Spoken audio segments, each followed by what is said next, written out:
ওরে যার জন্য ঘর বানাইলাম সে রইল না ঘরে,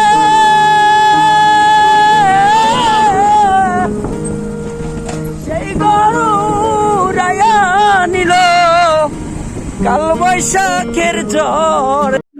আসসালামু আলাইকুম, মিরানশা ট্রাভেলারে আপনাদের জানাই স্বাগতম। আমরা এখন যে পথ ধরে সামনের দিকে অগ্রসর হচ্ছি তা হলো সংসাল গ্রামের শেষ অংশ ও কান্দুগুর গ্রামের প্রথম অংশ। এখানকার রাস্তার দুই ধারে সারিবদ্ধভাবে দাঁড়িয়ে থাকা প্রত্যেকটা গাছ আমাদের বরণ করে নিল। সচরাচর গ্রামীণ পথে এমন দৃশ্য এখন কমে যাচ্ছে পাকা রাস্তা এবং গাছপালা কেটে ফেলার কারণে। সুতরাং আমরা চেষ্টা করবো বেশি বেশি গাছ লাগানোর।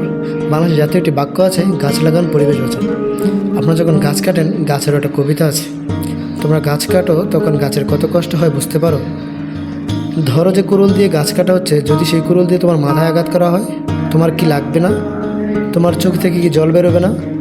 যখন গাছ কাটে তখন গাছও কাঁদে, অথচ গাছের চোখের জল তোমরাও পাও না দেখতে, কারণ গাছের চোখ আছে তবু তা অদৃশ্য তোমাদের কাছে।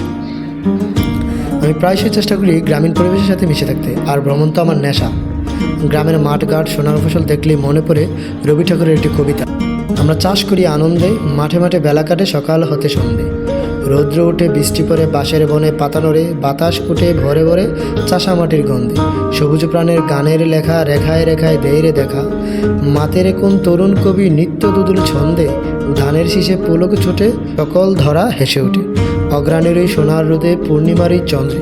গ্রামের প্রকৃতি সাধারণভাবে মধুর ও সৌন্দর্যপূর্ণ হয়। গ্রামের প্রাকৃতিক উদ্ভাস, বিভিন্ন রঙের ফুল, বৃক্ষ, প্রাচীন প্রাসাদ, নদী ও সীতার সাথে মিলে একটি আনন্দময় সৃষ্টি তৈরি করে। গ্রামের প্রকৃতি কৃষিবিদ্যার জন্য খুবই উপযোগী।